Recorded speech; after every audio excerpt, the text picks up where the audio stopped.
السلام عليكم ورحمة الله وبركاته. ازيكم حباتي؟ عاملين ايه؟ يا رب تكونوا بخير. ان شاء الله النهاردة هنعمل مع بعض المكرونة الفرن. هنعملها في الطاجن وهنعمل في صينية. ان شاء الله تنول اعجابكم والبنات الصغيرين يستحسنوها وتكون بسيطة عليهم.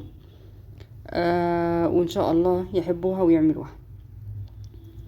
احنا هنا هنجيب البصلة، هنقشرها ونغسلها ونفرمها ناعم قوي. هنرفعها مع معلقة زيت على النار. هنشوحها تشويح على خفيف كده، يعني يا دوبك البصلة تدبل بس ما تاخدش لون عشان ما تمررش. يعني انا مش بحمر البصلة، انا بدبلها بس، بسيبها تدبل كويس وبعدين انزل عليها باللحمة.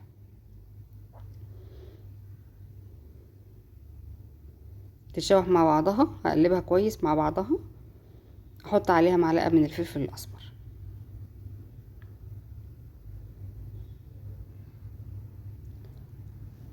وهنا ما بحطش ملح، لان الملح هحطه في الاخر عشان اللحمة تستوي، لانه ممكن يأخر عملية السوا. احط بقى، هنزل بمعلقتين من الطماطم، ما تكتريش برضو طماطم، حاجة بسيطة خالص من الطماطم، حاجة بسيطة جدا جدا، بس يا دوبك للتطعيم فقط لا غير. هنسيبها بقى تنزل ميتها مع نفسها وتبدأ تشربها. لما تيجي تدخل في السوا هنحط معلقة الملح، ونسيبها مع نفسها بقى تستوي مع نفسها. هنيجي هنا الكريمة، احنا هنجيب هنا 4 كوبايات من اللبن، معايا 4 معالق من الدقيق. معالق ما تكونش ملانة قوي برضو، يعني معالق الاكل معالق كبار. هحط اللبن من غير ما اسخنه ولا حاجة، واحط عليه مكعب مرق، معلقة من الفلفل الاسمر، معلقة صغيرة برضو، شعرة من الملح، ممكن قطعة من الزبدة لو حابة.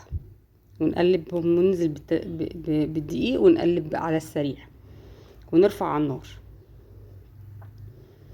كده بقى. ممكن نرفعه على النار لحد ما يستوي، ما تخليهوش يتقل، وما تحطيش دقيق كتير عشان ما يبقاش تقيل.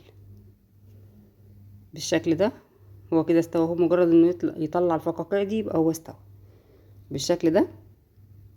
هنركنها بقى على جنب وهنسلق المكرونه. هنسخن الميه وبعدين هنحط فيها شويه ملح صغيرين ونسلق فيها المكرونه من غير ما تضيفي زيت، من غير ما تضيفي حاجه، عشان احنا عايزين الكريمه تمسك في قلب المكرونه. احنا هنصفي المكرونه، هنلخبط عليها شويه من الكريمه وهي في المصفى كده، وحبه من اللحمه لو انتي حابه تضيفي لحمه. هنجيب الصينيه او الطاجن اللي احنا هنشتغل فيه، وهنفرد فيه جزء من الكريمه وحبه من المكرونه، وبعدين نفرد طبقه اللحمه بالشكل ده.